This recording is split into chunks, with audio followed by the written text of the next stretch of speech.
sa lahat. Tapos na po ang ating PCP. Na ang tangke po niya ay telescopic o tawag ito, shock observer ng motor. Hammer type.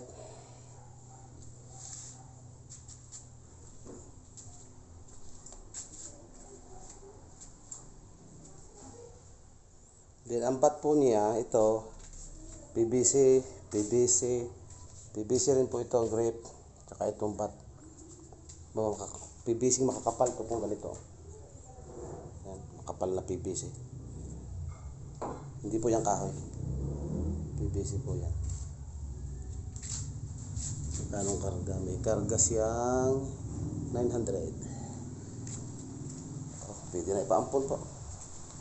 Ang mga gusto pong mag-ampon, pwede lang para makagawa na ulit ng iba. Okay, yun lang po. Salamat.